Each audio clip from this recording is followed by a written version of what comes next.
Welcome to the Behaviour Speak podcast. Now, here's your host, Ben Ryman. Welcome to another episode of the Behaviour Speak podcast. I'm your host, Ben Ryman.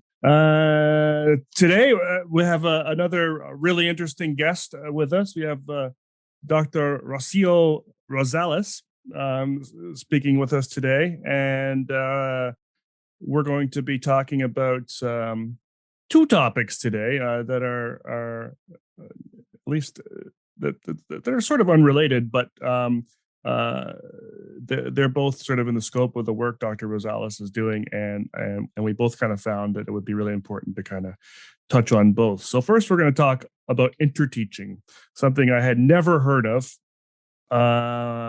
before. It just sort of came up in kind of a news feed, and I discovered it was behavior analytic, and I discovered that it was something folks do in colleges, and I was like, this is cool. This is something new I don't know about. So what a great thing to kind of talk about. But we're also going to kind of switch gears after we kind of dive deep into interteaching and talk a little bit about some of the projects Dr. Rosales is working on right now, which includes a cool article that she just put out this past spring in behavior analysis and practice on essentially on barriers to service for Latino American families raising autistic children, and that I think that's a timely conversation, and also related to some other interviews that we have coming up on Behavior Speak. So I think it'll be pretty cool. So welcome to the podcast. Thank you so much for having me.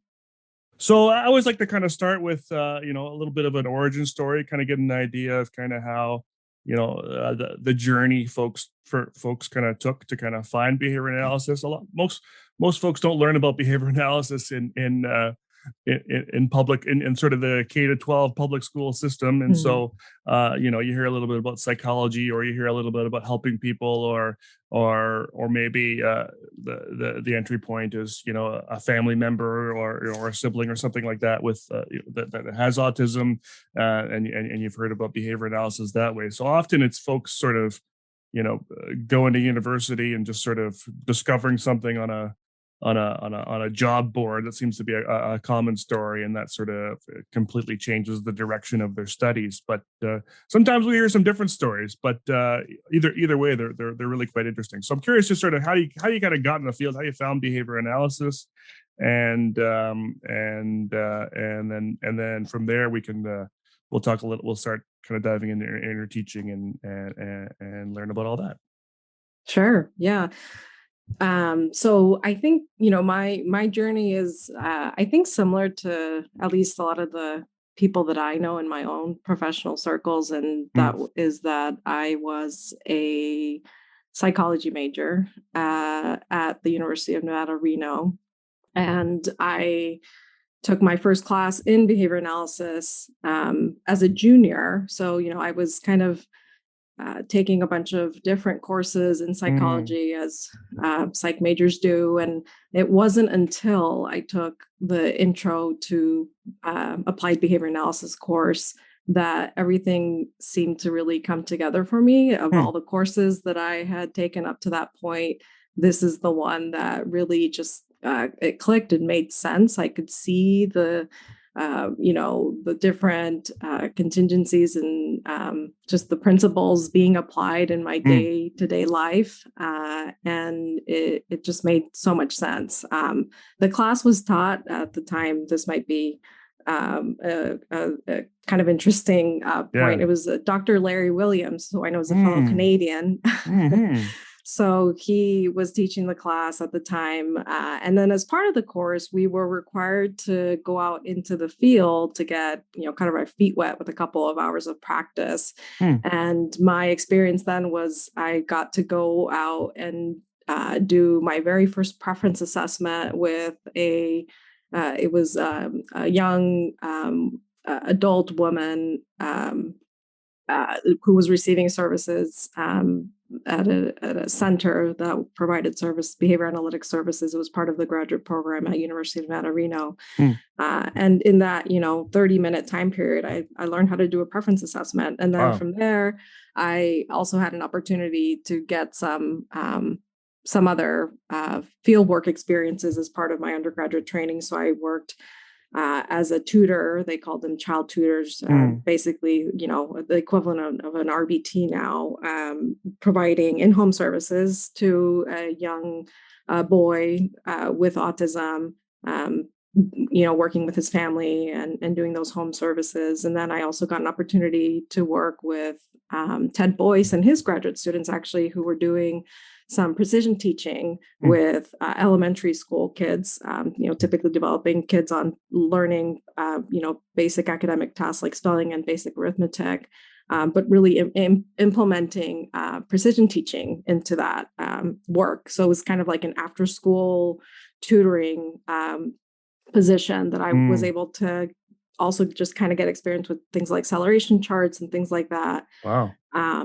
And so, yeah, that's how I got my start. And then, after I finished my undergraduate degree, I was hooked. I knew that this is something that I wanted to do as a career.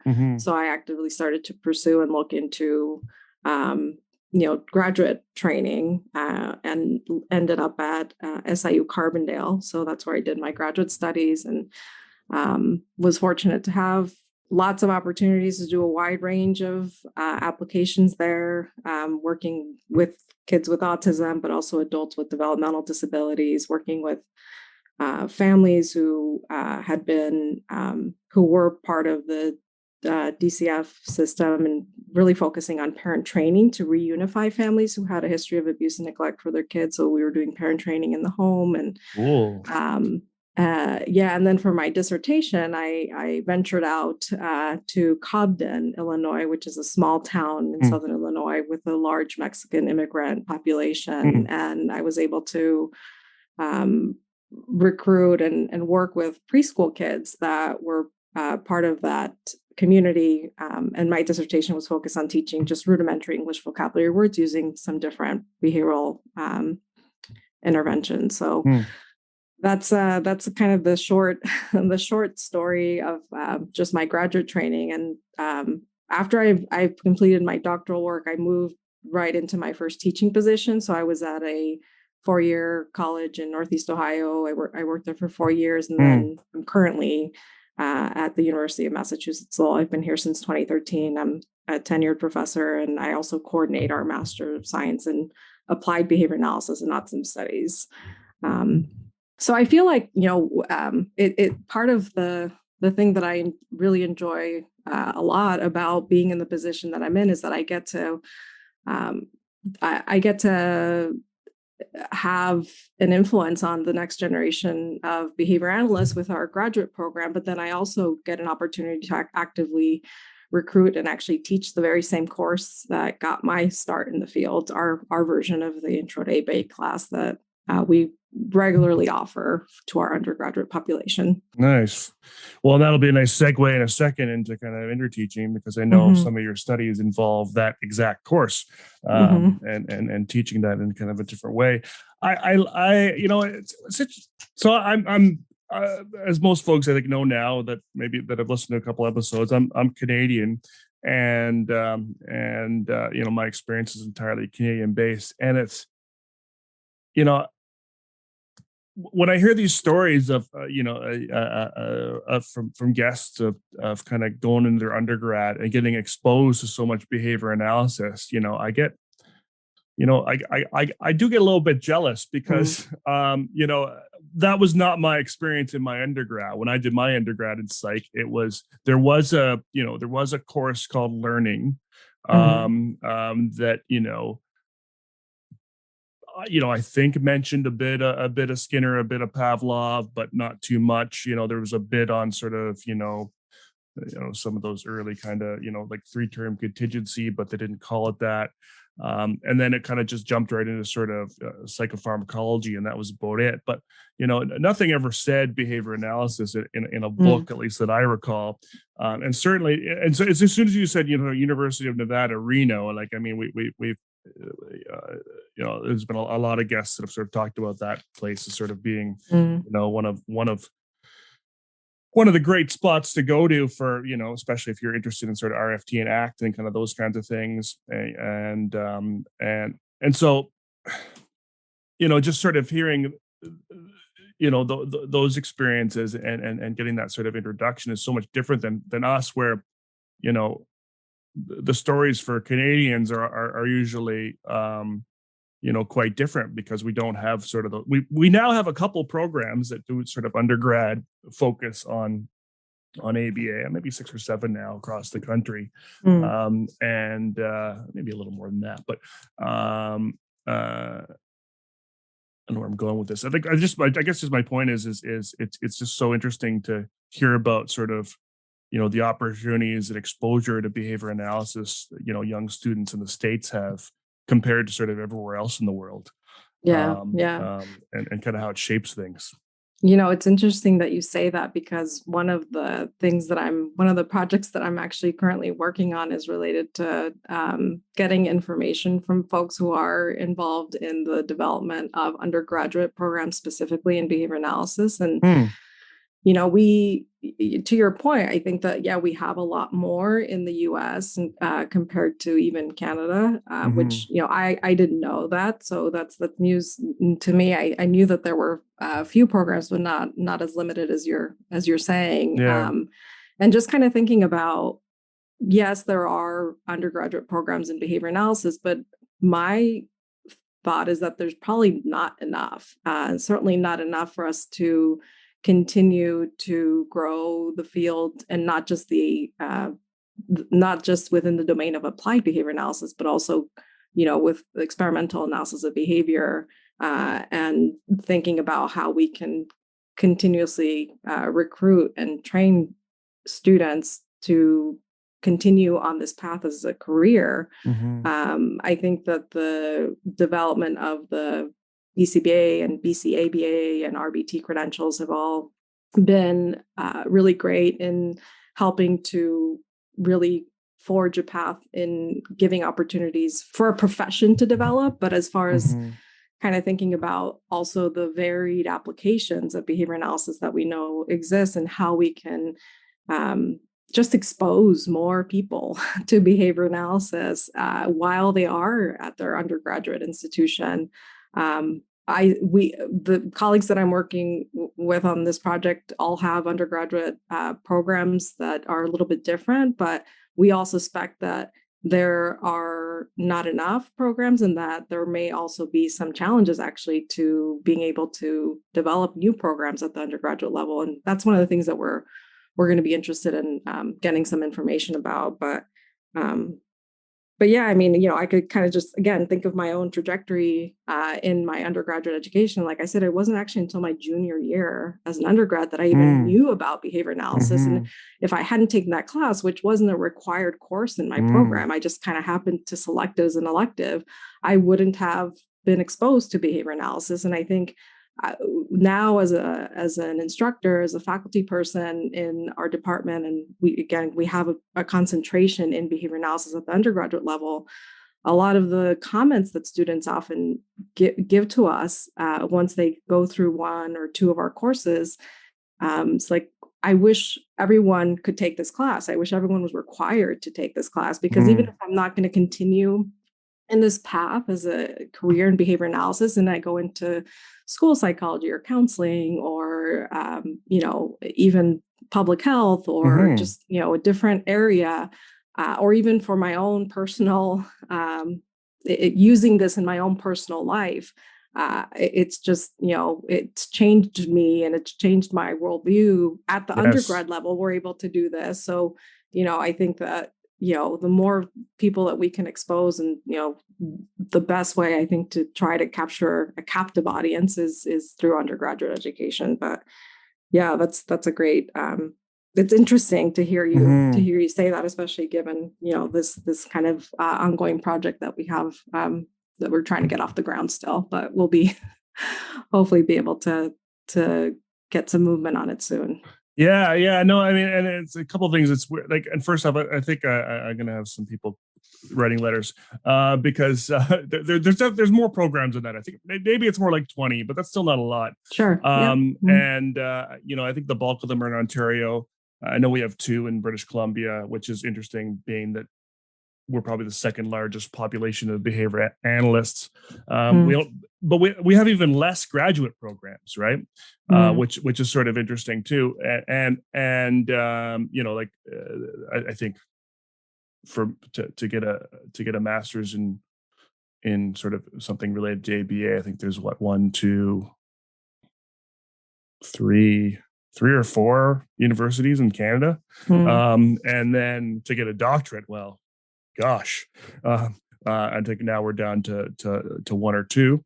And what's interesting is those undergrad programs aren't in the same schools as the graduate programs, right? So UBC, where I went, which is the largest university in British Columbia, has a great master's program, but the undergrad programs have no courses whatsoever related to sort of applied behavior analysis, and so it's interesting. So I think it's interesting because I hear a lot of stories of folks getting that undergrad exposure and then continuing on and meeting some folks, then continuing on to do their graduate work at the same school, often because that's where they live or whatnot, and so. And it's also kind of the reasoning for training. The funding levels models are so different in Canada. Like everything's entirely government funded. We don't have insurance coverage for ABA, and Ontario and British Columbia being the two largest provinces doing this work. Both governments have recently changed their funding models to resulting in a lot of protests. They haven't been necessarily good changes or informative changes, I should say.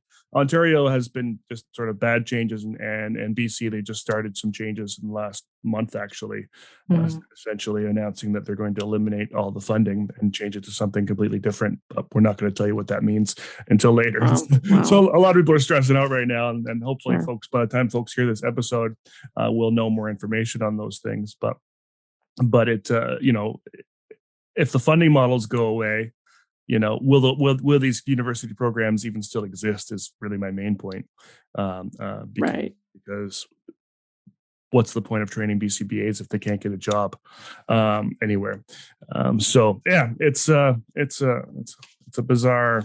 Yeah. Well, and I think what I'm thinking now as you're saying that is, I think all the more reason to kind of think about expanding how behavior analysis is viewed, and then definitely looking at the job prospects. And if there aren't, we know that 90% or more of the practitioners that are working on the field in the US and worldwide are working in the autism field because of insurance reimbursements that are able to fund those jobs. And part of what we do in our undergraduate concentration is try to really place a lens on the varied applications of behavior analysis. And there aren't as many jobs, obviously, right now, but I think moving in the direction of trying to figure out how those can be something that can be developed and created for that same reason, right? Like if that funding were to ever go away, which I don't think is going to happen, in the US ever. But I think that if there aren't any other options, then you're right. Then the risk is that you can lose the graduate program that is developed, because if that's the only thing that people are doing, then I think we run that risk. And then there's also the gap between basic and applied research, and then also just the difference in the numbers of people who are trained in experimental analysis of behavior as basic scientists and doing basic research. I think that we probably definitely need more of those behavior analysts that are being trained and working out in the field in order for our field to continue to survive and thrive into decades from today. Yeah, no, and that's another whole other point. I mean, and sort of experimental analysis of behavior sort of programs are even more sparse in Canada. Even sort of, I was talking to Natalia about this a bit. We're talking about Skinner and kind of how he's, because we didn't even learn about Skinner very much in our program. We read 2 papers, certainly didn't read any of his books, and nor were we encouraged to. but Natalia and I were sort of talking about, but is that such a bad thing? I mean, I think sometimes we sort of glorify folks maybe a little too much just because they were the first to do things. And we sort of talked about sort of, well, we'll leave that for that episode, but sounds good. But that does kind of give an interesting kind of segue into kind of this topic in that sort of because we're going to sort of talk about sort of behavioral or behavior analysis sort of informed kind of teaching procedures and whatnot. And one thing that's again interesting about the program that I went to at UBC was it was essentially a special education program.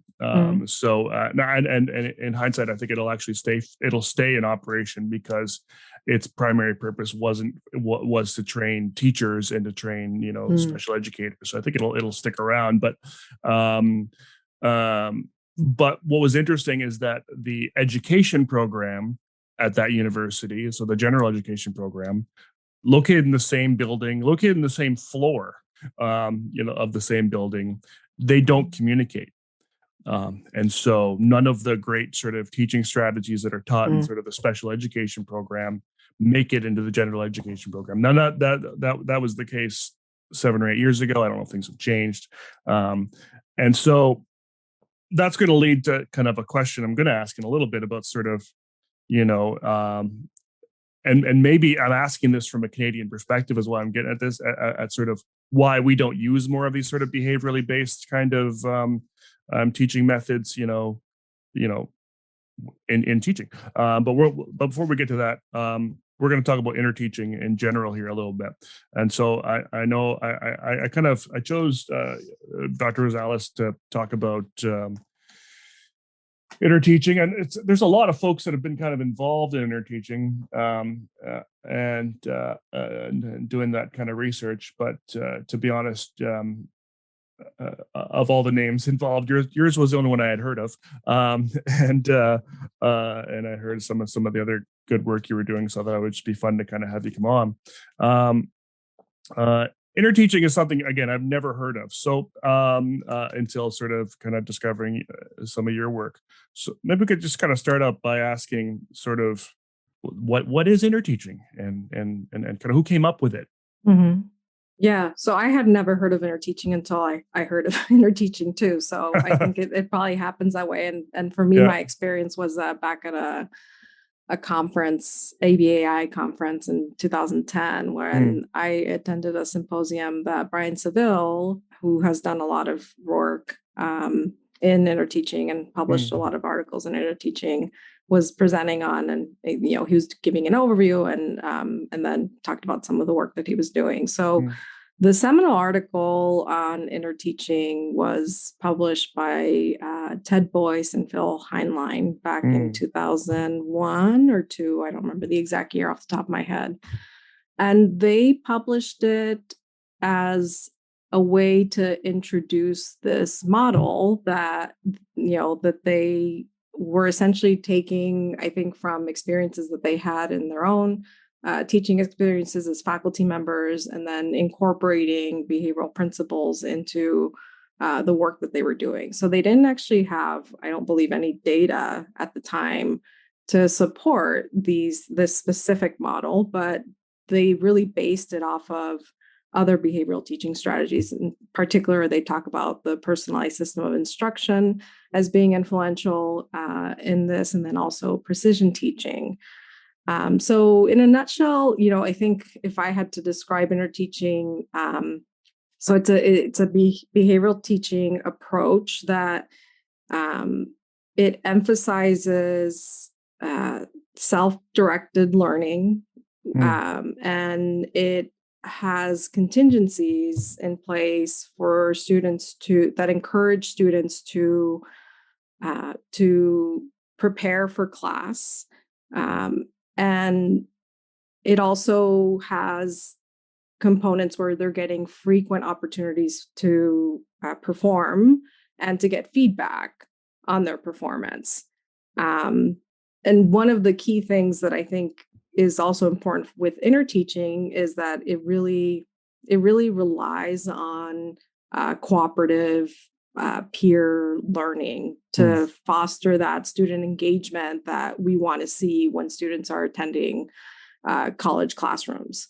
So it moves away from the instructor being, and this is a term that's used in a lot of the publications on Interteaching, a sage on the stage, to being somebody who is, being more facilitative of the learning that's happening in the classroom. So essentially moving away from a traditional lecture model that I think, unfortunately, sometimes is still heavily relied on by faculty at universities, and really trying to incorporate how we can promote active student engagement in order to improve learning, which is the primary outcome that we're looking for. If you're planning on collecting continuing education credits for this episode, you'll need to know the 3 secret words, and then enter those secret words at www.cbiconsultants.com/shop. The first secret word is patriarchy. Right on. Okay, so, and does Interteach, what, maybe just briefly, because, when we train for, when grad students are kind of training for, or not training, but sort of working towards their kind of BCBA credential, and I always remember the requirements for, on the exam, and doing sort of the mock exams and those sorts of things, and actually writing the actual exam. There might have been,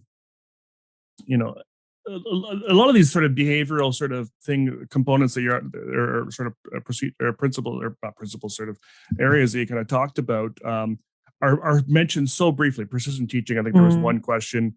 PSI, there might have been one question. Direct instruction, there might have been one question. And I think all of them were sort of, who was the guy, that came up with it, or whatever, or obviously a super broad question.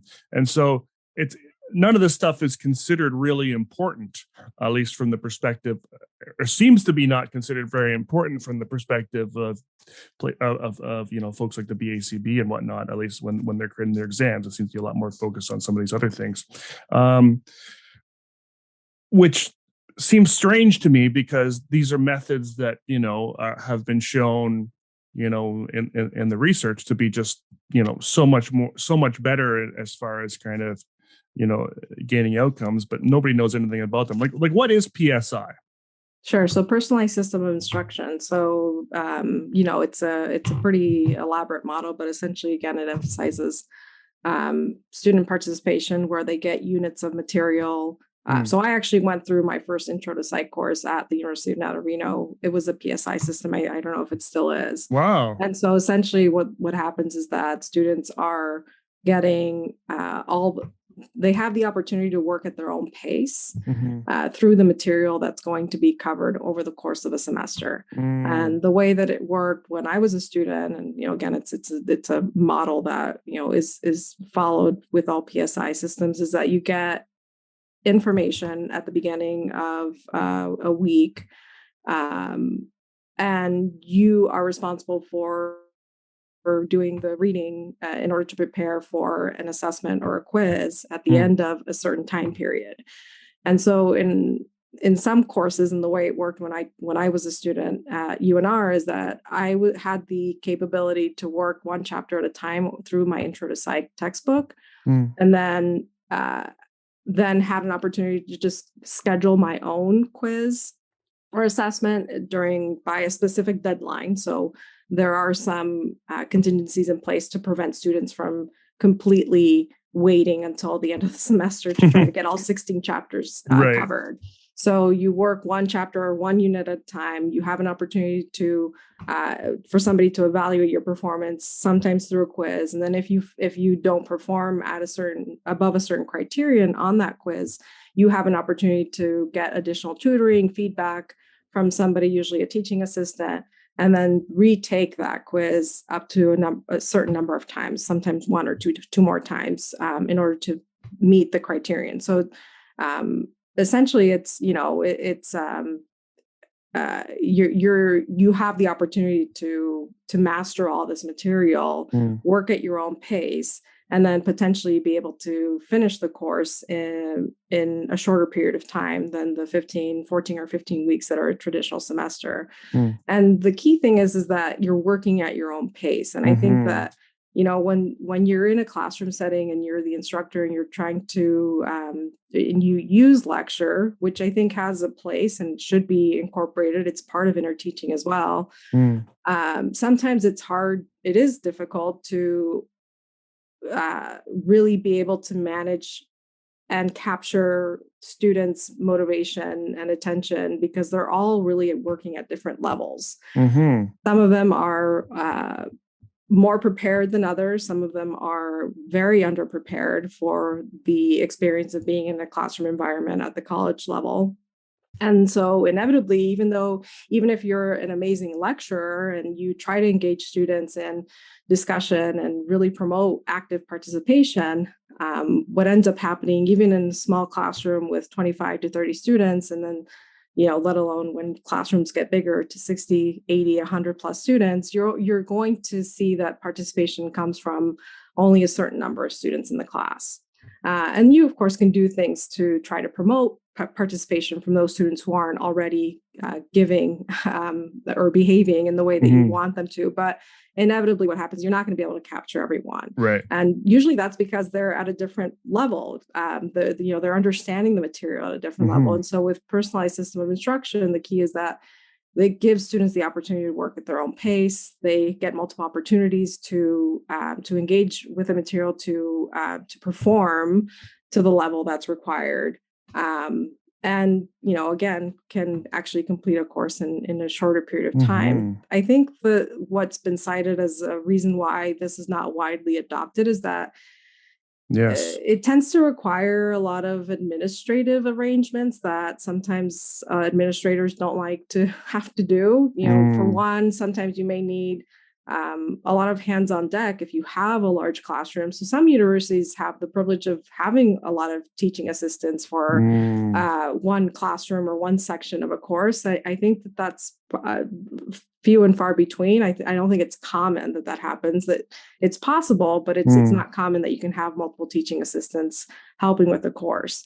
The other thing that I've seen noted quite a bit is that when you use personalized system of instruction, because you are giving multiple opportunities, it's mastery based, right? So you have multiple opportunities to move on to the next section. You can't actually move on to the next unit until you've demonstrated mastery on the previous unit. And so that means that your grade over the course of the semester, you're going to, it's mastery based. You're going to do very well in the course, or you may not complete it. So there's either you do very well or you get an incomplete, maybe you fail. And so you don't get that nice bell-shaped curve in final grades. And then so the suspicion is that there's grade inflation happening.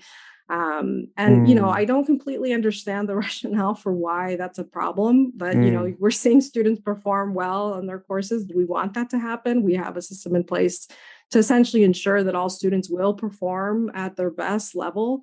But again, I've seen it kind of noted as a limitation of why this system is not widely adopted. It tends to be pretty intensive as far as resources that are required. And then, this issue about the suspicion of grade inflation often happens.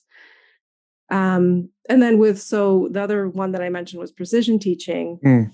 And one of the key components that's integrated into interteaching with precision teaching is the time practice. So essentially, with precision teaching, you have really complex behaviors that are broken down into smaller pieces or simpler component skills. Yep. And so that's integrated into interteaching in a variety of ways. One, you're breaking up sections of information over the course of several weeks, and then you have multiple opportunities for students to respond to questions. So I didn't do this already, but I don't know if you want me to go back and kind of talk about the different components of interteaching. I can do that briefly. That was going to be my next question. So Okay. because let's give folks an idea sort of what all these parts are and kind of how they work. So yeah, let's do that. Sure. Yeah. So again, this was first described in that seminal Boyce and Heinlein article, and then several people have summarized it in different peer-reviewed pieces, but essentially there's 6 components to interteaching, and the way they describe these 6 components is that they should work together, but there's also flexibility built into this model, meaning that when you look to see how this is actually implemented both in research and in practice, what we find is that people are implementing interteaching in a variety of different ways, sometimes not necessarily incorporating all of these 6 components. So the first component is that they recommend that you incorporate what they call preparation guides. So essentially a prep guide is similar to a study guide. The way that I describe it to my students is that, think of this as a study guide that you're getting not for midterm and final, you're actually getting a study guide for every single unit or chapter, sometimes multiple prep guides per chapter, depending on the number of pages that you're covering. And we want you to complete these prep guides before you come to class. On the day that on the syllabus it says the prep guide is due, you should have this preparation guide, which has 10 to 12 questions maximum related to the reading that you have assigned for that class period. So it creates this contingency where you're requiring students to do what they really should be doing in all their classes, which is opening the book and reading the material before they come to class. Right. And then the questions, can range from in general. I always recommend when I'm sharing for others to develop a prep guide that it really should follow Bloom's taxonomy. And there's this, 6 levels of Bloom's taxonomy.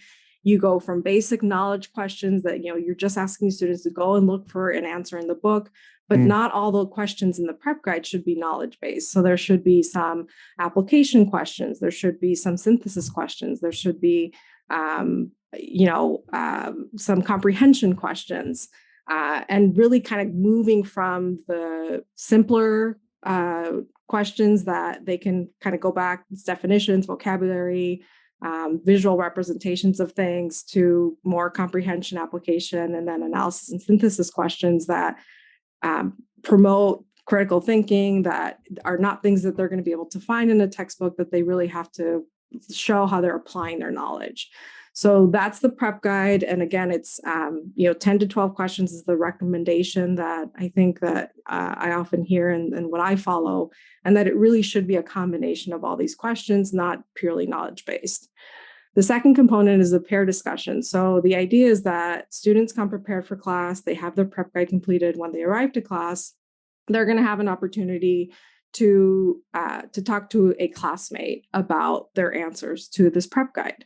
And so the term that was coined was a pair discussion. And the emphasis here was that it really should be a pair, not a small group of 3 or 4 or 5. But if we're following this Interteach model, it's a pair discussion. And the reason why that is recommended is, if you start to get groups of 3 or even a group of 3, the likelihood that there's an opportunity for that third person to not participate as much for different reasons. Maybe they're not as comfortable sharing. Maybe they didn't complete the prep guide to the level that we would expect. Versus if it's just you and somebody else having a conversation, there's less opportunity for what's been called social loafing, right? So, you can't have a one-sided, or it's very awkward to have a one-sided conversation. So the emphasis is on having that pair discussion. And during the pair discussion, the instructor is encouraged to facilitate these discussions by kind of walking around the classroom and checking in, listening in how things are going, answering questions, maybe probing if students are saying, oh, I'm all done with my discussion, probing to see like, oh, what did you get for question number 4? What did you guys come up with? Things like that. At the end of the pair discussion, the third component is that the students are given an opportunity to give feedback to the instructor. This is something that I really like about this model, is that I'm getting feedback from every single student over the course of the semester, many, many times over. And the feedback is really intended to for a few things. They rate the quality of the discussion. They tell the instructor what they still need help with after they've had an opportunity to talk with their classmates. So there's, it's a small sample of writing that they give, like what went well, what do you still want me to go over? And then the idea is that you use those feedback forms to inform your clarifying lecture. So that's the fourth component, a clarifying lecture. So there's still lecture involved in interteaching, but the lecture is informed by what the students are telling you that they need more help with. Awesome. As you teach the class, if you're teaching classes, the same course over the time that you're a faculty person, you're going to be able to identify the topics that are traditionally, historically more difficult for students to really grasp. So, the idea is that you are modifying your lecture every single time that you teach the class. But in reality, I think what happens is that, yes, you obviously do want to look at the feedback and answer questions that students have, because they may vary from time to time. But once you've gone through a full cycle of using interteaching, those clarifying lectures probably will stay pretty much the same. The fifth component is that you're doing frequent assessment, so frequent testing. So moving away from a midterm final, which I hope nobody does anymore, but probably still happens, to doing more frequent tests. So whether that's 4 or 6 times per semester or more often. So I often, what I do in my model when I've used interteaching is that I usually have a unit quiz. So that covers 2 to 3 chapters at the end of each week. And then on top of that, I also have cumulative exams that happen over the course of the semester, just in larger chunks that are worth a little bit more as far as their grade. And then the final component is something that Boyce and Highline term quality points. So quality points, essentially, it's an added contingency for the pair discussion. So we want high quality pair discussions. We want to see that the students are engaging with the material, that they're really thinking about the material and not just kind of going through the prep guide as like, oh, what'd you get for number 1? Oh, I got that too. What'd you get for number 2? Yep, same here. What'd you get for 3? Okay, good. That they're actually sharing examples, that they're questioning each other, that if they disagree on something, they have a discussion, a true discussion about why that might happen. And if they have questions, that they bring in, that they, raise their hand and have an opportunity to talk to the instructor one-on-one. So with the quality points, the way that this is recommended to that it be used is that there might be one question on the quiz or the assessment that if both students in that pair for that day perform well on that question, or they get it right, they get some added bonus points to that quiz. And if they don't, then they don't get the bonus points. So it doesn't impact the grade on the actual quiz, but if they do well, then they're getting a little bit more than they would have otherwise. Hey, that's cool. Yeah. And I was reading a little bit about some of these steps. And I just like how there's like that, those pieces to kind of, the contingencies, as you say, to sort of ensure that these things are done kind of the way they're intended. So you talked briefly before we kind of got into the components about, resources and sort of the difficulty maybe that administrators might have in sort of, having folks facilitate these. First question, I guess, is, do you use interteaching in, obviously you do use it, but do you use it in all your courses? I don't. I use variations of it in my courses, but I don't use the full model in all of my classes. Right. For my undergraduate courses, I've implemented interteaching for every single class. And I don't think that I would move away from that model now that I've done it for so long. In the graduate courses that I teach, I've started to implement components of it, especially the kind of the pair discussion piece. That's actually the piece that I incorporate a lot. So getting students to talk to one another, whether it be about, a specific assignment or giving them an activity to work on.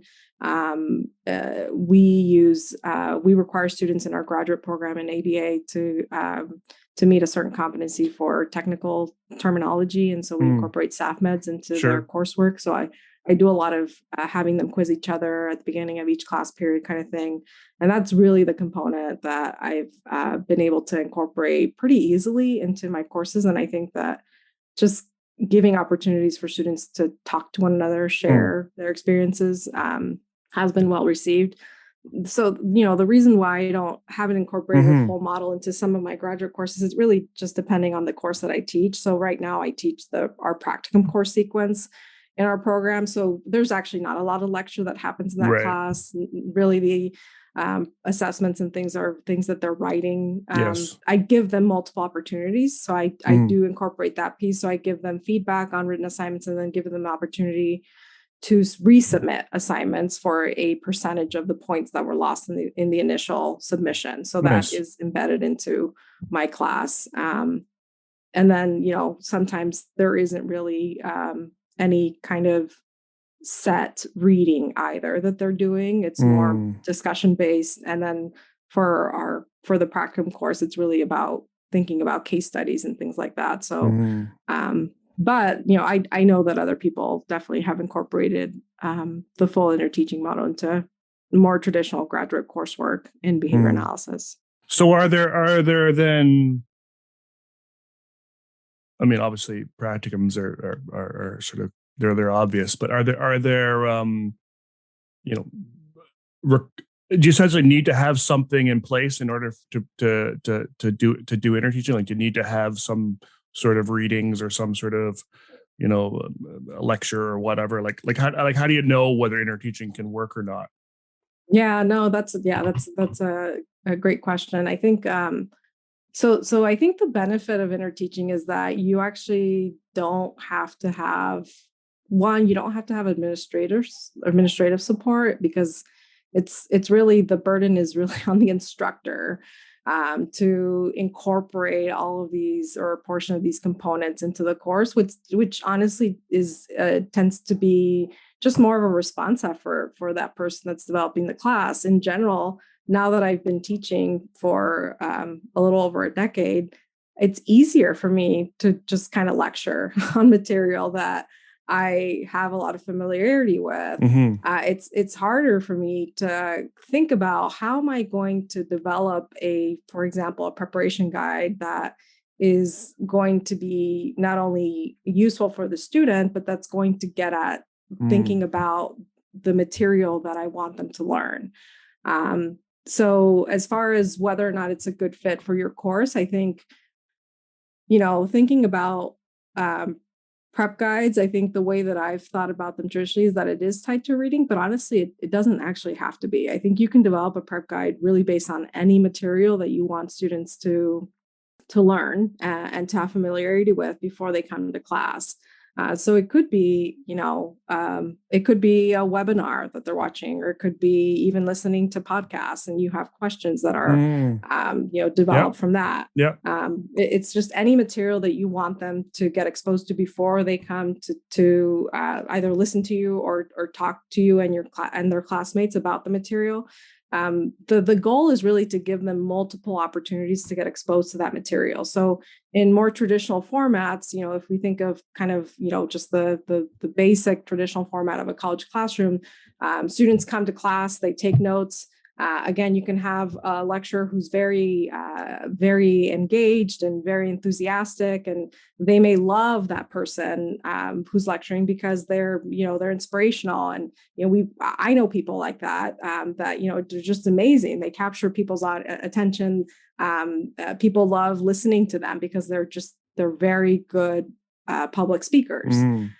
We don't know how much people are learning from actually listening to those lectures, right? And so I think at the kind of this basic model or traditional model of like, well, you just show up to class and you listen to the material once and it can be really exciting, but then how much are you actually retaining? What are you learning? So with this model, the idea is that you're giving them minimum 3 opportunities to engage in the material. So first, you read it on your own, or you listen to it on your own, you watch it on your own if it's a video.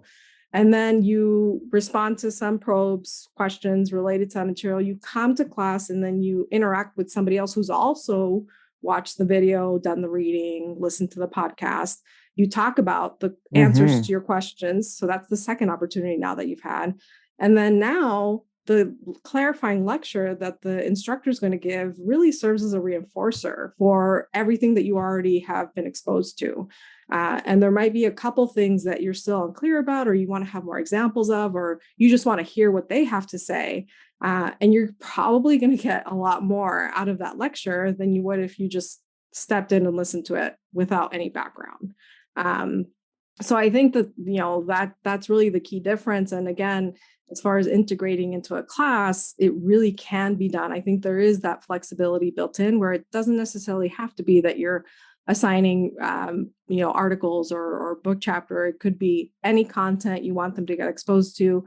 You can develop a prep guide, have them complete it, talk about it within the time period of the class. So there's, again, that flexibility with the pair discussion, right? So Boyce and Heinlein, again, recommend that people use pair discussion, but there is a lot of variability in research and practice. So there's been publications. One of the studies that I did back in 2000, I don't know when it was published, but we looked at the difference between small groups of 3 to 4 versus a little bit larger group of 5 to 6 students. It was I think it was a larger classroom too at the time. So it meant that I had just less groups to kind of make sure that I visited during the class time.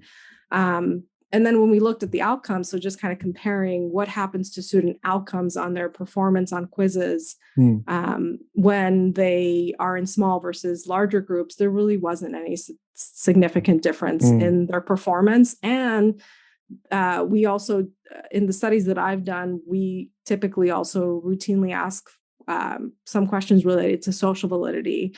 So which method did you prefer? If we're looking at different size groups, did you like those smaller versus larger group? And there's always idiosyncratic differences in how students are responding. But in general, when we ask these questions, students tend to prefer the Interteach model, whatever that looks like, to a more traditional model. And then when it comes to like small versus larger groups, I think that they're just reporting that they like interacting with other students.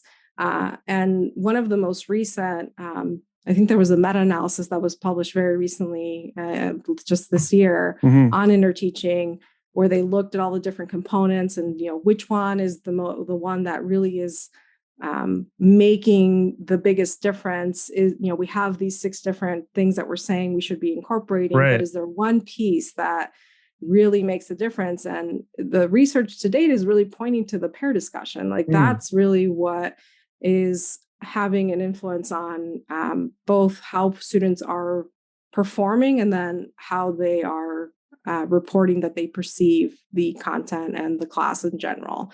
Now, there hasn't been, at least not that I know of, a kind of a study that has truly isolated pair discussion compared to like all the other components, prep guides, feedback forms, clarifying lectures. So it would be interesting to look at that, to say, what if we just had a class where we do away with the prep guide and everything else, but we just have students engage with each other somehow. We give them an activity to do related to the content. We have them talk about it, and then we see what that does to their performance. Versus we give them the prep guide and we get clarifying lectures, and they still do frequent testing and assessments, but there's no discussion, no classroom discussion, either with pairs or small groups. And I think that would kind of help to isolate the impact that this has. And it makes sense. I think there's other models outside of behavior analysis in higher ed that have looked at things like a flipped classroom, and there's something called think, pair, share. Yes. That it basically is recommending that we do this more in classroom settings, that we get students to talk to each other, we get students to engage, to share their perspective, and that's going to likely to enhance learning over the course of a semester or trimester. What are some of so we kind of talked about, there's all these different components and things that the students have to do. What is the teacher doing during all this? Like, what's the teacher behaviors during interteaching? The second secret word is feminism. Well, the first piece is, developing the high quality prep guides. Right. I think that there's a lot that goes into the development of a prep guide. I think, what I've seen this again is something that sometimes is a barrier, because people, once they develop a class, and to think that, they would have to essentially revamp their entire class after going through a course prep. It takes a lot of time to develop a course from the ground up. To say, like, I'm going to now do this differently. People just don't have a lot of time to do that. So then sometimes that's a barrier, because developing that prep guide as the instructor, again, you really want to not just pull questions that are maybe part of your instructor guidebook or manual that are given to you. Right. You want to incorporate your own, and that it just takes time. So that's a big piece that I think is upfront, like an upfront cost that the instructor has to really commit to. And then during the actual pair discussion, so again, if it's in a pair or a small group, what I typically do is I will just walk around the room, and I will often stop and listen in to see how things are going. If there's a great discussion happening, or students are, sharing information with each other, I won't interrupt the conversation, but I'll make a note to kind of try to come back to that group. And then if I come across a group who's maybe kind of just staring at their computer or paper, I will ask something to think like, oh, how are things going? And then sometimes they'll say, oh, well, we're not sure about this question. So we're kind of thinking about, why we came up with a different answer. And so that'll be an opportunity for me to help if they are really stuck. Or sometimes if I'm walking around and they're silent, I'll say, oh, well, how are things going? And they might say, oh, it went really well, and we're actually already done. And we're only 5 minutes into a time period that the pair discussion, depending on the time that you have, it should be about a third of the time that you're doing this. So if they're done, quote unquote, done with their discussion after 5 to 10 minutes, it's a red flag for me to be like, well, so what did you come up with? What did you all think about this question? Tell me about it. And inevitably what happens, or in my experience, is that, students will say, oh, well, yeah, that's actually one that we weren't sure about, but we just wrote it down in the feedback form. It's like, oh, well, we have time. Let's get into it. Let's talk about why, or sometimes if I ask them to come up with examples of a reinforcement contingency, or of a faulty stimulus control, or, anything that might be a little bit more complex for them, or schedule reinforcement, it's not as easy to come up with those types of examples, or any example, than to just find information in the textbook. So those are the questions that I usually will kind of highlight when I'm walking around. And other times, students will just raise their hand, because I encourage that. I say, if you have questions, please just raise your hand. I'll come over and walk over to you. So it's nice, because it gives me an opportunity to not only get feedback on the feedback forms at the end of each class session, but I also get to interact almost one-on-one with students in that way. And in a group of, the classrooms that I teach in, I've been fortunate that they haven't been too big. So the largest class that I've taught undergrad at UMassel, I think, has been 35 to 40 students. So, it's still a decent sized group, but not like 100, 200 students in a group. I do know other people who have done interteaching and do interteaching with large sections. And those are usually people that I know who also have a lot of TAs, teaching assistants, that are helping with, walking around and facilitating discussion, because that's really an important piece, a key piece, I think, of the instructor shouldn't just kind of be hanging back and doing something else. They really should be kind of walking around. And how long is your course? Each course, not the whole semester, but each class or whatever.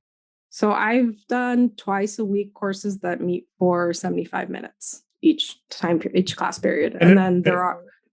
And is that enough time? Yeah, it typically is. I think, so what ends up happening in one class period, what will happen once we start kind of getting into this groove of we're doing interteaching over the course of the semester, I'll start with my clarifying lecture from the previous class session. And then the next third of the class will be, okay, now you're going to talk about the new content that you just prepared for on your prep with your prep guides. So I have to be really careful about not going overboard with my lecture, because again, I can go on and on, especially depending on the topic. And if they have questions during the lecture, we might get into it. And then that means that I'm cutting short their time to discuss the new material. But typically I try to range my lecture from anywhere from 20 to 25 minutes the most in that 75-minute time period. And then that gives us plenty of time to do the pair discussion, the interteach, and then give them time to fill out their feedback form. I usually give them like 5 minutes at the end. And then, if there's any questions or things that we need to summarize before the class ends. So it is generally enough time. There are class periods that go for 50 minutes that are taught usually 3 times a week. So that obviously means that you have less time. But in general, the recommendation is that if you just kind of split your time up accordingly, depending on the time that you have. And that means that you may be covering less material in one class period too. So, your prep guides, the content that you're covering, the page numbers, if you're looking at a textbook, may be fewer if you have less time to go over that material. And then there's also longer class periods too. So the graduate course that I mentioned, it meets once a week for 2.5 hours. So in those cases, you may either be covering more content, or you just may be doing different activities over the course of any given class period, because there is also fatigue that happens. In my experience, when you're following this model, what I have noted is that there's this initial excitement, because I do a lot at the beginning of the semester to get students excited about following this model, because it is different from what they're used to. And, I put it in my syllabus. I spend a good portion of that first class period telling them about why I'm doing this, that it's not just something that, I'm pulling out of a hat, that it's evidence-based, that I've done it for several years. There's research to support it. I'm doing it because I want them to succeed. I know that it's going to work, but that it is going to be different from what they're used to. And it will require them to spend time outside of class reading and doing essentially like these homework assignments, right? And so initially there's this excitement, and that happens in, over the first quarter of the semester. And then after, around midterm, when things get busy in general in academia with, midterms and things like that in other classes, there is fatigue. So students, I see more students that will just, tell me, I didn't do the prep guide, which I appreciate. I tell them, like, if you're not prepared, it's okay. You can still stay in class. You can still participate. I give points for their participation when they are in class and they're participating in the interteach. And then if they don't complete the prep guide, they just get fewer points, but they can still stay and benefit from the lecture that I give before, and if there's one afterward. So students will tend to be more likely around that time period, and then definitely towards the end of the semester to just, kind of, I think, things get a little stale. I think that's like, okay, well, I'm used to this model, but I'm also tired. So I haven't actually done this yet, but in conversations that I've had recently with a doctoral student that I'm working with now, who's going to be implementing interteaching in his classroom next semester, I've talked about how it probably would be helpful to just kind of change things up from time to time and do something different, especially if it's, around the midterm, or in his case, if it's going to be like you're meeting 3 times a week, maybe not doing interteach every single class period, because it is going to be a lot. So I think, the role of the instructor is you're doing a lot, and you're also reading the feedback forms, right? So you're getting that information from students, and you want to be able to not only embed it into what you're incorporating into your clarifying lecture, but sometimes students will also get feedback about just the quality of the discussion. And that's something that I want to attend to, because if somebody's reporting that things didn't go as well as the other student, then I want to kind of pay attention to whoever that student is, to make sure that, that if they need additional help, or, why that might be happening. Cool. Is how I'm just thinking of a class like 40 kids or 40 students. And so, presumably they're all in pairs. So say you have 20 pairs. Uh, uh, how do you assign those quality points? How are you able to get through all those groups and sort of figure that out? Yeah, so that's the other time commitment. It does take time. And I think honestly, that's probably why in the studies that have been published and report use of interteaching, what's been found is that the quality points component is not often used, not often incorporated, because it does. So when I've done it, it required me to really. So on the feedback form, that's one way that, I ask students to write who their partner was. So it's not anonymous. They tell me who they are, and then I can match them up that way. But even in a classroom of 40, it's still looking and wading through all that paperwork, and being able to kind of match it up to who the pairs were for that day. Yeah. So yeah, it requires that effort. And then even for assigning the pairs when they do the interteach, there's different ways that I've done this. So and I think it varies also instructor to instructor, but one of the things that I've done is I change it up in being able to select who they can work with on some weeks. And then once I learn their names, I just will kind of I use that as a way to practice their names. So I will look at them and say their name, and then just kind of look across the room and say, okay, you're working with Ben is working with Natalia today, as I start to learn their names. And because I want them to work with different people over the course of the semester, I've also done things like, okay, depending on the color shirt you're wearing, that's who you're working with, or looking at last name, first initial, last initial, middle initial, things like that, just so that they have an opportunity to work with somebody else. And then, if we're doing this enough, it's inevitable that they will work with other people over the course of the semester, or the same person, at least once over the course of the semester.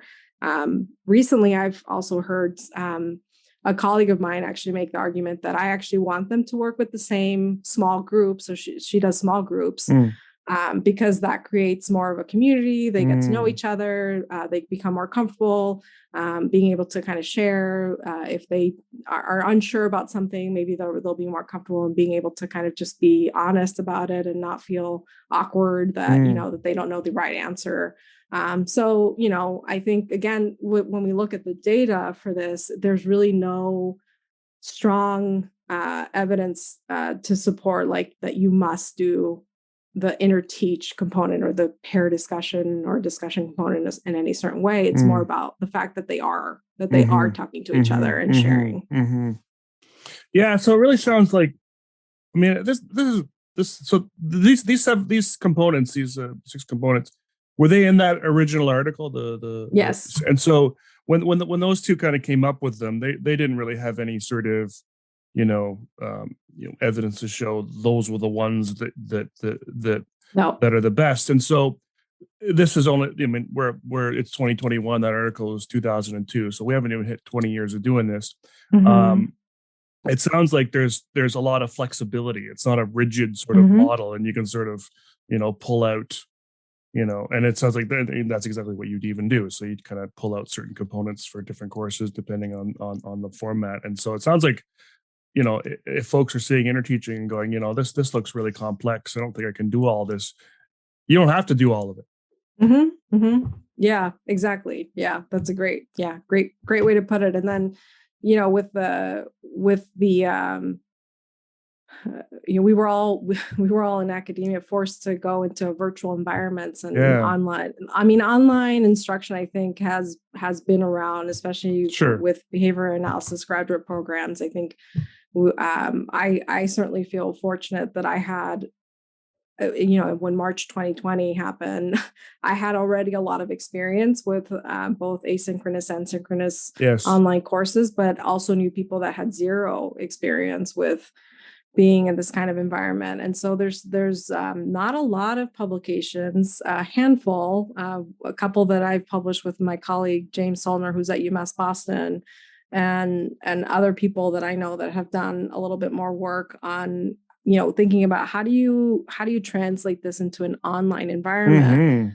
And there's also going to be differences depending on if it is synchronous or asynchronous. So asynchronous means, that you're not meeting with the instructor in real time. Right. You're not required to meet with them in real time at any point over the course of a week or over the semester.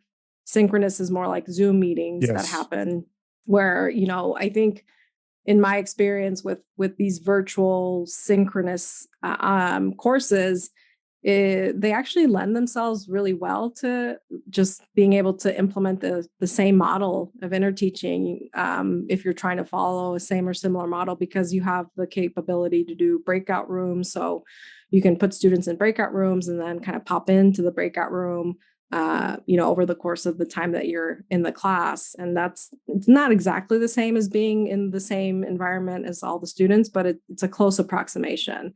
Whereas with asynchronous courses, that's more of a challenge in thinking about that discussion piece, that interteach or pair discussion component.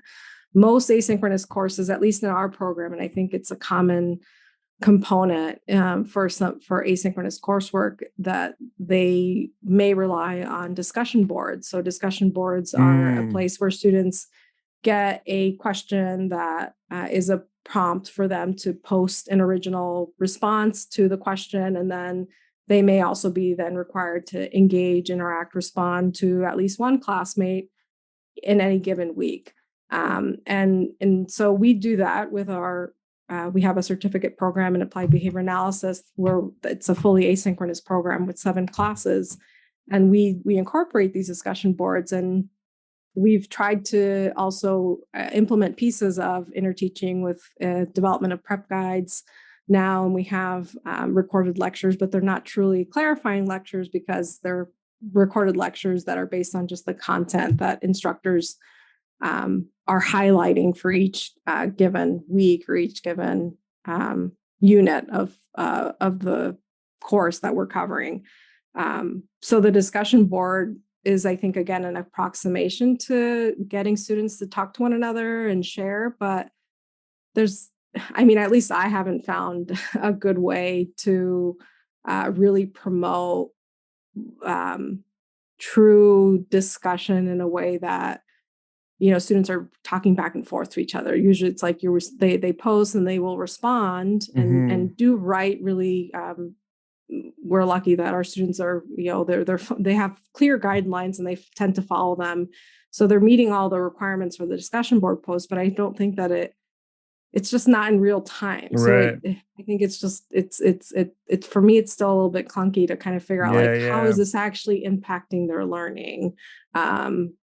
So I think that's an area that I think there's still a lot of room for research questions for sure. And then also just kind of thinking about how instructors can incorporate interteaching into their online asynchronous courses. Yeah. I mean, it's almost, you'd almost have to get folks to like videotape themselves having a conversation and sort of upload it or something, which would be a lot of effort on their part too. Yeah, exactly. And if students aren't read, when they sign up for asynchronous online courses, it's for a reason. I think, they don't have the same flexibility or time to do the things that normally happen in traditional brick and mortar courses. So that's a challenge too, because then implementing an additional requirement for the student that's not part of a asynchronous course, it does present challenges and barriers as far as administrative support. So they don't want students to be required to do something that they didn't sign up for, and that's understandable. But again, I think that's a piece that I'm still struggling with, how to truly embed that piece into our asynchronous courses. And it's something that we're actively working on, making continuous improvements to our courses, because I do think that that's an important component for any class that anybody takes. You've mentioned sort of the obvious now response effort to sort of go to do all this, especially on the teacher's part. Why would they bother? Has there been research to kind of show, that interteaching actually produces better results than regular lectures? So why would they bother, like the instructor or like, the student? why would the instructor bother using an interteaching model in the first place if they can just do their lecture because they know how to do that? Mm-hmm. Yeah. So yeah, I mean, definitely a lot of data now since the seminal article was published on the outcomes for using interteaching compared to, again, kind of a more traditional format that would be lecture, heavily reliant on lecture. As far as student outcomes on, there are limitations in this research and this body of work. So a lot of the dependent variables that have been evaluated really have been on quiz and test performance. So obviously that's not the only way that we evaluate student outcomes in a college classroom. There's writing samples, there are oral presentations, there are a variety of different things that are embedded into your grade that you get at the end of the semester. So I know of maybe one or two off the top of my head that I can think of published studies that have looked at different types of dependent variables that are not tests or quizzes. But overall, all the data that we have really points to, yes, this is something that is better.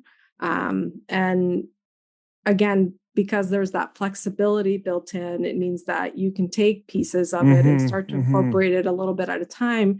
I think the other piece that is something that really drives my own motivation to continue to implement and make continuous improvements is the student feedback. So on my course evaluations, there is consistency in students saying, I thank you for incorporating this model into my class, into this class. I wish more instructors would do this because it taught me how what I needed to do to be a better student.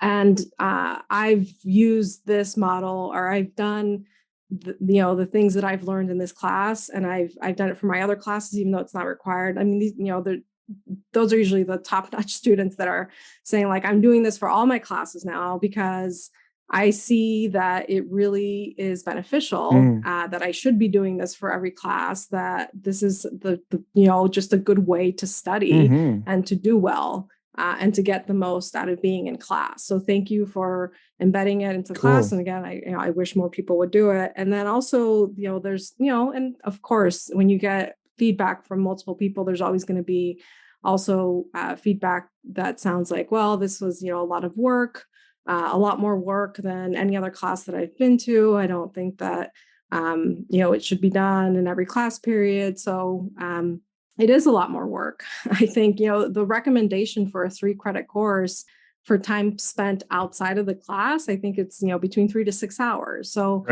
when you think of, I think, the demographics of our student body, at least at the university where I teach currently, it's a 4-year public institution. The large majority of our students are students who are also working part-time, sometimes full-time, taking 5 classes on top of their, the requirements for their coursework. They are parents, they are caring for family members. They have a lot of demands on outside of their academic life. So, finding a way to be able to balance that is really important. And then at the same time, knowing that this is a model that works, that's effective, that's, really the best way for them to gain not only the knowledge immediately, but one of the things that hasn't been looked at is long-term, right? So how can we evaluate if somebody uses this model to teach an intro to psych course or a learning and behavior class, which is kind of an intro to ABA, and comparing that to what might be like a more traditional approach, what are the gains that are made and how long do they maintain over the course of, a semester or maybe over the time that they're still in at the university? It's harder to plan for that, but I think that's an important piece that we don't know. We don't know long-term outcomes for using this approach. But yeah, in general, like I said, the course evals that I've gotten over the time that I've been here at this university and in my previous institution, in general, by and large, have been very positive. the students also say like it was a lot of work, but I'm glad that I was forced to do this because I learned so much. I learned so much from being in this class. So that really motivates me to just continue with the model, but also think about refining it and thinking about how to find a balance so that it is something that is that's doable for all of our student body population. The third secret word is adaptation. Oh, that's really cool. Really, really interesting. So definitely lots of nice tidbits there. I think just just to kind of wrap it up, I think just the flexibility of it all. I mean, I think there's just a lot of really neat sort of things folks can just pull out, to sort of make their own kind of courses a little better. You don't have to be a interteaching master. You can do some of these little pieces. But I think that discussion piece is probably, is probably the big one, even if they haven't sort of proven that yet. Yeah, definitely. Just kind of looking at the time. It was a good conversation. We kind of jumped. We're approaching the hour and a half mark. I know you got to go soon, so I do want to kind of touch a little bit on kind of some of the work you're working on now, and in particular the paper we kind of referenced that you just put out in the spring. So why don't you tell us a little bit about that? Sure. Yeah, I'm happy to have an opportunity to talk about that work.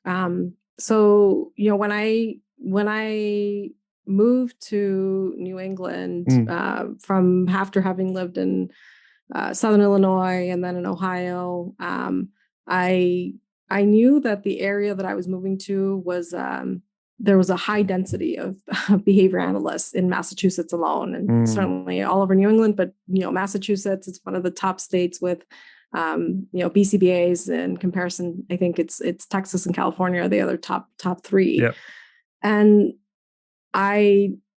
so I was really excited about, the possibilities of being able to not only collaborate with a variety of different people, different colleagues, but also just being able to see the difference in the service delivery that was happening in this area in comparison to Northeast Ohio, which at the time when I left, was still an area that really didn't have a lot of BCBAs. There weren't a lot of center-based services that were available. I think there was maybe one company in the entire region. Had to drive to Cleveland, which was an hour from where I was working, to really see more of these types of services. And that's changed, in the last 7 to 8 years. I think, things are improving. But so when I moved here, I really anticipated that, the service delivery would just be available to everyone, because there is, again, such a high density of behavior analysts and a lot of companies that are providing services. And what I realized pretty quickly was that in the region that I'm in, which is the northeast part of the state, there actually were no center-based or clinic-based services in the city that the university is based in. So we also don't have a university center. But so, Lowell it's a small city, and the population, high population density, certainly not as big as Boston, but it is a city. And there's also a very diverse population, a lot of immigrants from Cambodia, Latin America, Africa, that are living and working and residents of this area. Right. And so what really struck me was that, kind of thinking about, well, I wonder why this is. Why haven't the ABA center-based clinic services expanded into this area? Now in 2021, there's one that is kind of expanding and opening up. They're getting things off the ground, and so it's still something that's a struggle. And there are other pockets within the northeast part of the state, other towns that have a similar experience, that that, they don't have easy access to not home-based services, but the center-based clinic services that often are a nice complement to any type of home-based services that kids might be receiving, especially for early intensive behavioral intervention before they turn 3. Those type of services are few and far between. So I got interested in kind of just learning a little bit more about the health disparities that exist within racially and ethnically diverse communities, not only here in Massachusetts, but across the US, and really became familiar with the literature that clearly documents disparities in diagnoses that are received by kids with autism, specifically Black and Latino, Latinx families who have children. There's consistency in reporting that there are these disparities, that kids from those racial and ethnically diverse communities tend to receive a diagnosis much later than their white counterparts, usually at the rate, by the time they enroll in school, kindergarten, 5 or 6 years old, versus, what would be ideal, which is around 2 or 3 years old.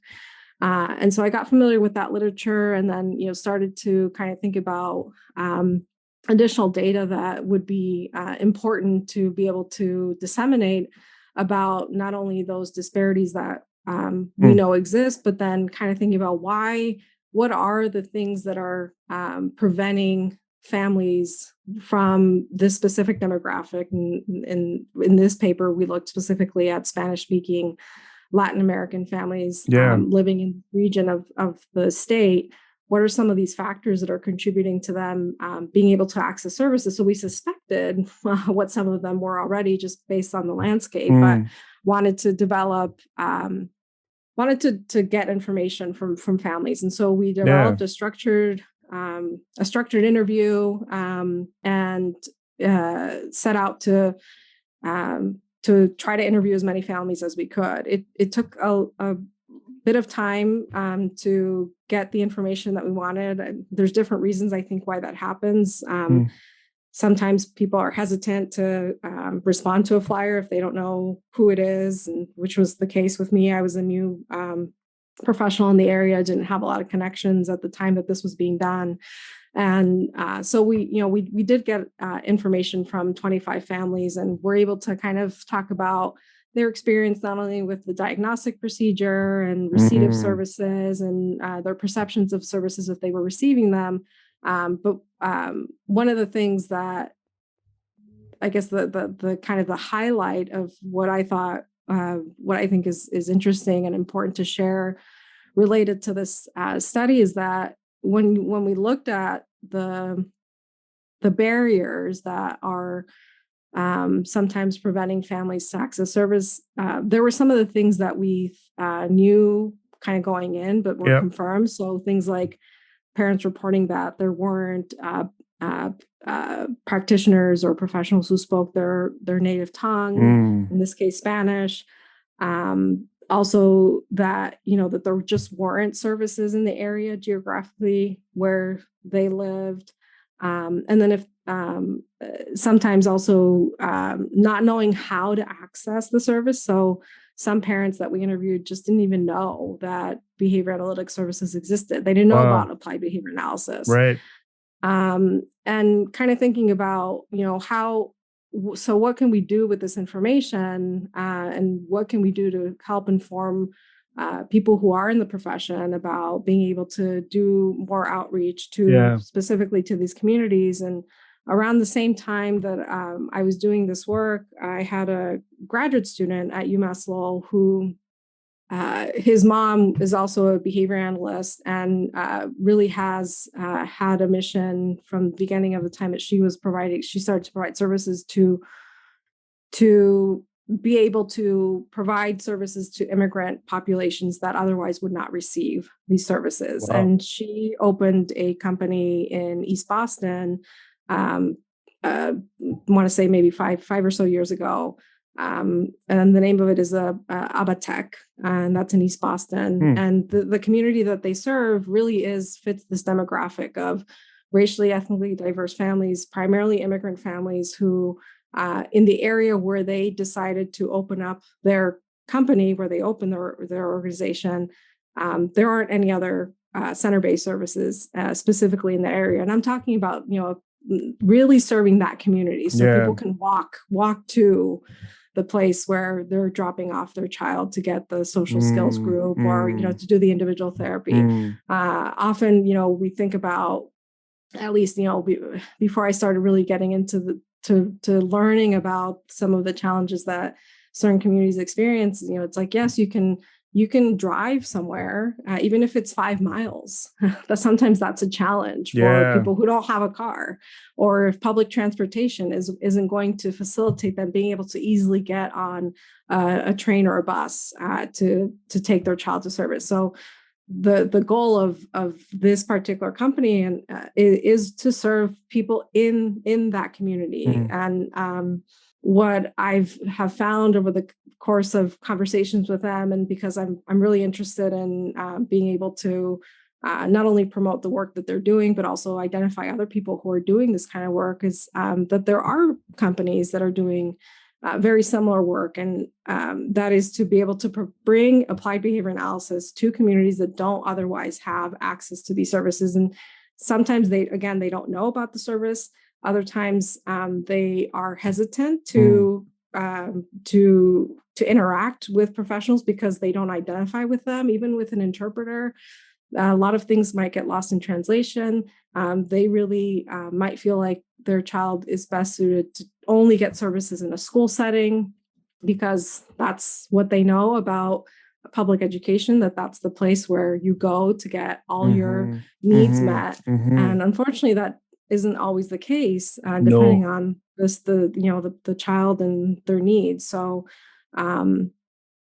right now, my goal is, to be able to kind of highlight the work that companies like this are doing, and then bring attention to the disparities in ABA service delivery that exist even in the U.S. I mean, there's, I think, disparities that exist across the globe, and those are really important for us to address as a field. But I think that we also need to highlight and attend to those disparities in access to ABA service delivery within the U.S. And so I'm collaborating with this company and some of their professional development activities. So thinking about how we can integrate some research activities into the work that they're doing, specifically with training their staff.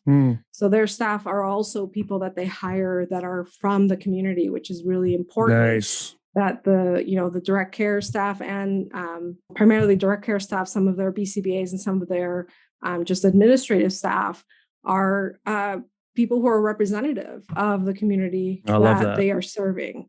And that's, again, something that they feel very passionately about. They're committed to providing opportunities for people who are living and working in these same communities. And that just creates, I think, also an opportunity for the parents to feel more comfortable in being able to ask questions, to maybe challenge things that they wouldn't challenge otherwise. If they can communicate in their native tongue to somebody, then they are definitely going to be more likely to not just agree with everything that somebody's telling them. That's one variable, but I think it's an important one that sometimes gets missed. Again, if you're working with a translator and an interpreter. So the work that I'm doing is related to promoting the work, learning about other companies. I would love to learn about more companies that are doing this kind of work. I know they exist. I've actually learned about a few of them out in California. We submitted a proposal for a panel discussion that we hope we will have an opportunity to talk more about this at the next ABAI conference in Boston. But one of the things that I'd love to do is to just learn more about some of these. Maybe it's individual service providers, maybe it's small companies, organizations that are doing this work, not only across the US, but definitely also probably in Canada, where I know that you had said in our initial conversation, there's some similarities, similar experiences that happen or that have been highlighted in recent years. Well, it's interesting, I think this is great work that you're doing, and it sounds like the ABA Tech folks are doing some really good stuff. But because I have that same image of sort of, Massachusetts as being, chock full of behavior analysts. And Massachusetts is a tiny place. Yes. I just did a little Google map while you were talking about sort of Boston to Lowell, and it was like 45-minute drive or something, depending on traffic, and the fact that you don't have even some services up that way, and then comparing it to sort of here, where Vancouver is kind of our major city in British Columbia, and that's where the bulk of our providers are. There's some odd ones scattered throughout, but we have the area called the North of British Columbia, so still in the same province, and that's 1,500 kilometers from here. So there's definitely not going to be anyone driving for services up there, and there's literally like 3 BCBAs in a sort of 1,000 square kilometers, and sort of trying to kind of meet those needs, and so just hearing that. I think there's a theme of, and this is sort of, I guess, in any field really, but there's that theme of concentrating all your professionals in the one big city and kind of not moving around. Also makes me think about episode, I think it was the 9th episode of the podcast. I interviewed. She's actually from Washington. I think she's from Washington, but she's her name is Addie Cardin, and she's a behavior analyst in Senegal, and she's basically brought ABA to Senegal, and she's working in the main city of Dakar. And she's saying there's something like 6 or 7 or more. I feel like the number is even higher. I'll have to listen to the episode again, of dialects and languages and so many different sort of things going on there. And she's, an American woman, not of, American white woman in there with translators, trying to do what you're talking about. And really her goal is the same. She's trying to train Senegalese people to become, behavior analysts, because she's saying there's just so many barriers that she can't cross, because she just has no idea. And it's not, and as you know, it's obviously not just language. It's not just speaking the native tongue. It's, if you speak the native tongue and it is your native tongue, then you're also deeply immersed in that culture, and it's those cultural components that are so missing. I really like Natalia's dissertation was on sort of doing basically putting in some cultural adaptations, sort of traditional behavior intervention, so that folks would kind of understand what's going on and be able to kind of relate to the materials. And so there's so much work to be done in this area, and the fact that North America is primarily immigrants. We don't, Exactly. and we're just missing. We're just sort of providing kind of these for lack of a better term, kind of whitewashed services to people that just don't even if there were a clinic, like you said, in Northeast Massachusetts for these families to walk to, if those folks if the people in the clinic don't speak Spanish and don't understand culture, then they're not going to be any more use than driving to Boston. Right exactly. Yeah. And I mean, I think, and just one other thing that I want to mention about this this disparity in service delivery, because I think I thought that it put an interesting lens to it. So there's a recently published paper by Amy Drahota and the colleagues. I can send you a link to it, that talks about the concept of service deserts and service oases. And they used some technology to evaluate, specifically something called geographic information systems, to evaluate, because it's one thing to say, like, for me, like, I don't have hard data to say for sure. I'm just basing it off of what I see. And the experience that I've had with speaking with many families and parents who, are really hungry for being able to have this kind of service for their children once they know about it. So the concept of the service desert is, just what it sounds like. And they make an analogy to, I don't know if you've heard the term food desert. No. So food deserts are a concept that also uses this kind of same GIS, geographic information systems, to evaluate if there isn't a supermarket or a grocery store within a certain walking distance of a community. But, you might find that they have like mini marts or a combination of like, where they might, somebody might be able to purchase alcohol, and then also like really highly processed foods, but no fresh fruits, vegetables, or actual food that you can, healthy alternatives for consumption. So if there is not a grocery store within a certain geographical distance, they term it a food desert. So the same then applies to service delivery, and in this case, service desert. So if there isn't a center or clinic that's providing these services to people within a geographic region, then they're terming them service deserts. And the interesting thing about this, and I think it's honestly not surprising, but it was just kind of hard for me to see it in black and white, is that they also, so this isn't about less populated versus more populated areas. I think that you think about service deserts also for like you were saying, people who are literally out in an area that is not very densely populated. Yeah. And then you can have alternatives or not, depending on if they have accessibility to high-speed internet, thinking about telehealth services and things like that, or somebody traveling out to be able to provide the services to them. But it's also, so that's one component, but it's also just neighborhoods with low versus medium and high socioeconomic status. So, neighborhoods who have a higher level of income and resources available to them also tend to have, at least in this one study that was published, it was out of Michigan, they were able to really report on those differences in the high versus low SES neighborhoods. And then, a correlation with neighborhoods with low SES and high population density. So I think those are the neighborhoods that I'm familiar with here in Massachusetts, that, again, it's highly populated, but it's low SES. And so those are the neighborhoods that, again, it's a service desert. There's nothing there, or there's one place that people can go. And, wait lists are a reality for everyone, unfortunately. Like, that's something that's going to happen. And it is happening, and it's a problem for all families that have a child with autism.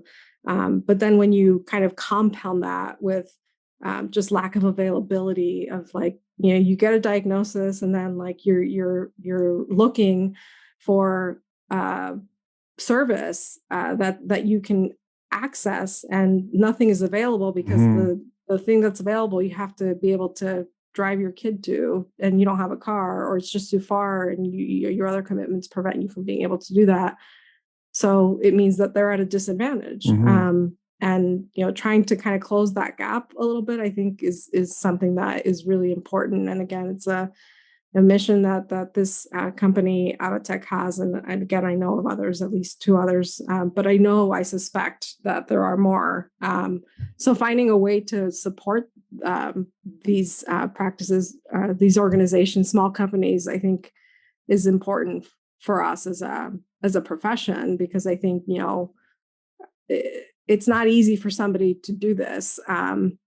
As a business owner, it's a challenge, and I've seen some of that firsthand with this company that I'm more intimately familiar with. But I think that it's important work, that really important work that they're doing, and again, being able to disseminate this, and even just disseminating the information about behavior analysis by recruiting employees from the community, inevitably, then also be able to recruit more people into the field that are representative of those communities that have become, in the last couple of years, it's become very obvious that we need to diversify our profession. Yes. So yeah, well, and I think that's a great message to end on. It's we have not done a good job in terms of incorporating diversity into our field, and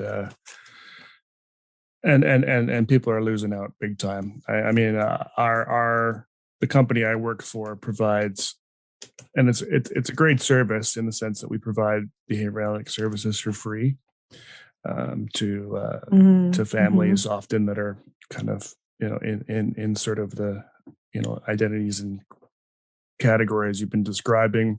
Many of them don't even know what we do, and what that work is and what that involves, and really we're just sort of a last resort, often the first behavior analytic service they've had, for their 34-year-old child or whatever, because they just never had access to services, and we're just, and there's just so many demographics that we have to sort of offer services to, and our staff team, doesn't meet that. We're doing our best to try to diversify our staff, and I don't know what the answer is, but it does sound like kind of the work you're doing, and might be a good model for a lot of other folks to kind of reevaluate how services are sort of made available, and where they're made available and how they're made available. It's a big job, but it's an important one.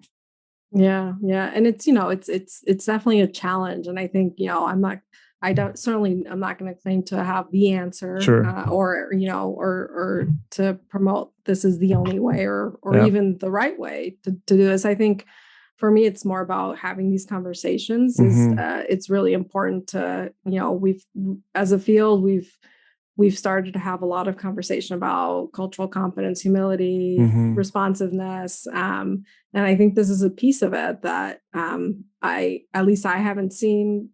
It's not a topic that's been broached as often as some of the other topics that are equally important. So I think, the first step is really, again, just to be able to have a platform to have a conversation about it. So thank you for giving me the opportunity, the time to be able to speak about this a little bit. I appreciate it. Oh, absolutely. Thank you too. And for the listeners out there, Dr. Rosales has crossed the all important timeline in our podcast to allow you to collect not one, but 2 CEUs for this episode. So that's exciting. All right. Thanks again for being on the show. And I'm sure we'll be following your work, and we'd love to have you back sometime. My pleasure. Thank you, Ben.